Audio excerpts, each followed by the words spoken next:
porque quien convence es el Espíritu Santo, quien capacita es el Espíritu Santo, quien llena de poder es el Espíritu Santo, quien nos hace tener la capacidad de amar, de perdonar, de sobrellevarnos, de tolerarnos, de caminar juntos es el Espíritu Santo. De hecho, dice Efesios capítulo 4, solícitos en guardar la unidad del Espíritu. Porque hay una unidad que yo no puedo lograr, ni ustedes van a lograr. Hay una unidad que solo el Espíritu Santo la puede lograr cuando nos sometemos y le damos a Él el lugar que le corresponde. Necesitamos reconocer y postrarnos y buscar ese poder. En Lucas 24:49 dice la Biblia que los discípulos le dicen a Jesús, se dicen unos a otros, después de que Jesús se va, los discípulos se quedan y ya al final, cuando los discípulos, Jesús va a ascender, en ese último momento antes del ascenso, Jesús le dice a los discípulos: quedaos en Jerusalén hasta que descienda sobre vosotros el Espíritu Santo, porque esta misión de la iglesia no se gana con energía humana, ni con deseo, ni con buena voluntad. ¿No se han dado cuenta, hermanos, cómo a veces hay hermanos y nosotros mismos llegamos hoy al culto, hoy contentos, queremos comernos el mundo, queremos evangelizar y la semana siguiente no tenemos deseo de ir al templo? ¿No se han dado cuenta cómo a veces las pruebas y tribulaciones nos derrumban? ¿No se han dado cuenta que ante algunas amenazas que aparecen en la vida de la fe cristiana, nosotros perecemos, a veces retrocedemos porque no tenemos fuerza contra tan grande multitud? Pero Jesús le dijo a los discípulos: van a fracasar a menos que esperen que venga el Espíritu Santo sobre ustedes, porque el Espíritu Santo es espíritu de poder. En Lucas 4:18-19 Jesús se levanta en medio de aquella asamblea y dice: el Espíritu de Jehová está sobre mí y me ha ungido, aleluya, para dar buenas nuevas, para dar libertad a los cautivos, para predicar el año del Señor. Hermanos, Jesús dice: el Espíritu de Dios está sobre mí para.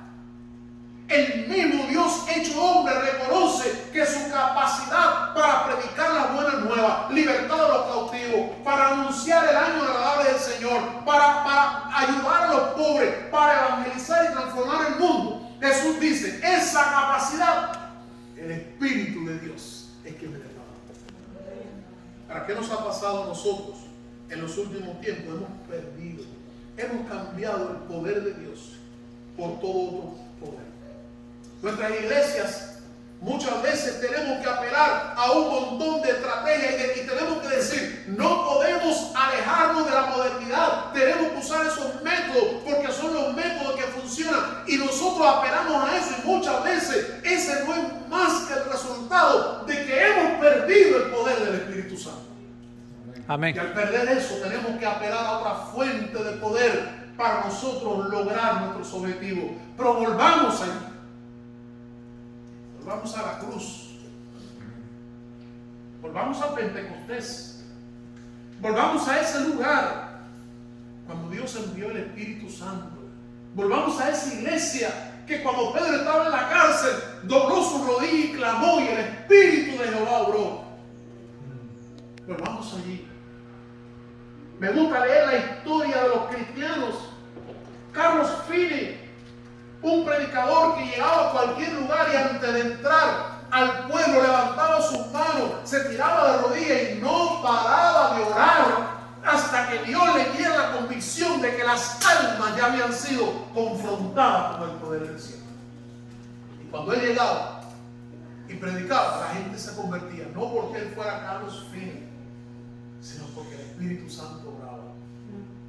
Carlos Spurgeon, Moody, Jonathan Edwards, hombres que hablaban la palabra de Dios y se sabía que la unción del cielo estaba sobre ellos, no dependían de los elementos humanos, sino del poder de Dios. Y era con eso que Jesús contaba.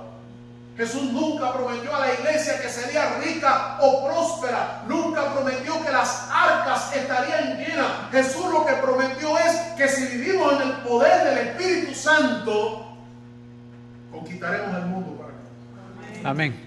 Transformaremos este mundo con el poder de Dios. Las estrategias de alcance no son necesariamente vistas como algo malo. porque son necesarias para mantener la organización, para desarrollar la visión, para comunicar las cosas. Necesitamos las estrategias humanas, sí. No podemos olvidar los medios efectivos para comunicar una verdad.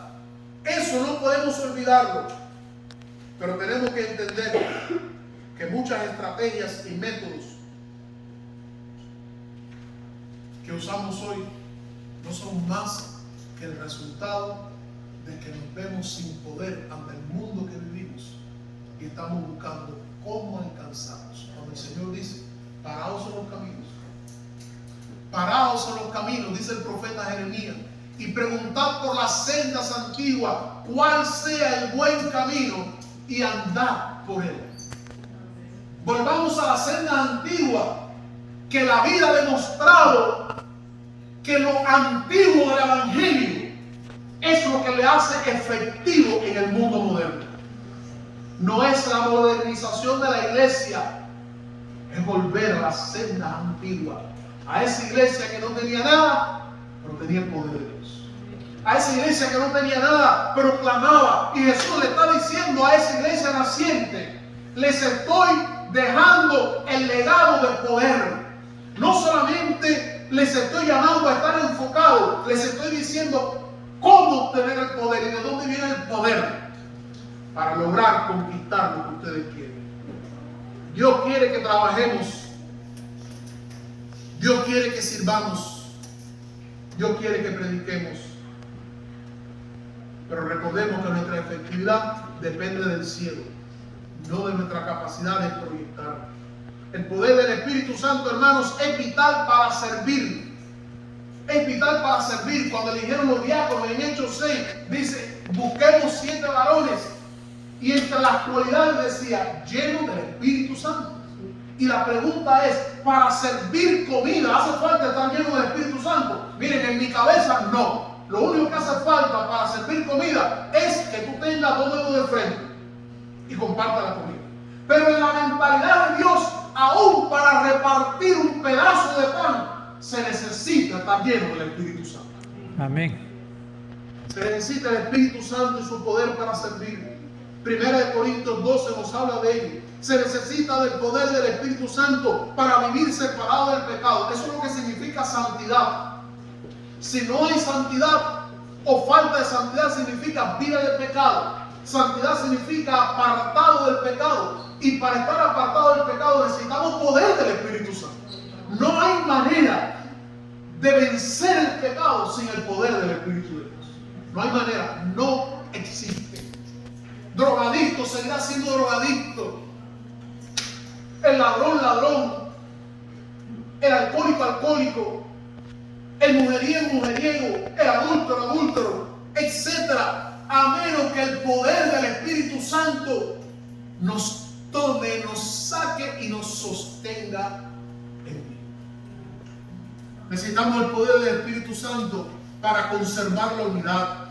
En Hechos 1, versículos 13 y 14, cuando Jesús se fue, los discípulos entendieron y dice la Biblia que comenzaron a poner en práctica. Por eso dice el versículo 13, entrados, subieron al aposento alto donde moraban Pedro y Jacobo, Juan, Andrés, Felipe, Tomás, Bartolomé, Mateo, Jacobo y Judas Alfeo, Simón el celote, Judas el hermano de Jacobo.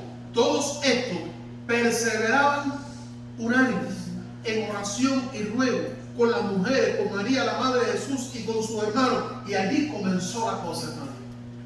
Unos días después el Espíritu Santo desciende. Unos días después el Espíritu Santo remueve las vidas, los llena. Pedro se levanta, predica un sermón. Déjeme decirle, cualquiera de nosotros hubiera predicado mejor sermón que Pedro. Pero muy difícil alguno de nosotros hubiera visto la cosecha que Pedro. Porque el secreto del sermón de Pedro no fue lo bien arreglado del sermón, sino el poder del Espíritu Santo que se manifestaba en el sermón. Por eso dice la Escritura, hermano, que cuando Pedro hace la invitación, miles, 3,000, 5,000, y la iglesia comienza a crecer en un movimiento indetenible bajo el poder del Espíritu de Dios. Amén. Tenemos el llamado a permanecer enfocado. Tenemos el llamado a conocer la fuente de poder de la iglesia, que es el Espíritu Santo. Y tenemos el llamado a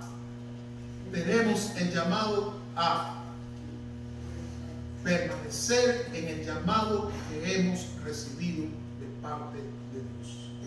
Tenemos el llamado a vivir en el llamado que recibimos de Dios. Dice la segunda parte del verso 8: y me seréis testigos. Me seréis testigos. Llamado a enfocarnos, llamado a reconocer y depender de nuestra fuente de poder. No nos confiemos. Cuando esta iglesia tenga $250,000 en el tesoro, no se sientan poderosos. Cuando esa iglesia tenga un grupo de alabanza excepcional y un templo maravilloso, no se confíen en eso. Sigan confiando en la fuente de poder que es el Espíritu de Dios. Amén. Y tenemos el llamado a permanecer en el llamado que recibimos de Dios. Me seréis testigos. La vida sin propósito no es vida. Es una monotonía que no nos deja avanzar sino a la muerte. ¿Sabe lo que es monotonía? Monotonía viene de mono, que es uno, y tonía, que es tono, o sea, un solo tono. Un día de esto, díganle a los hermanos que toquen aquí un canto en un solo tono, y le garantizo que en menos de 30 segundos usted va a estar dormido.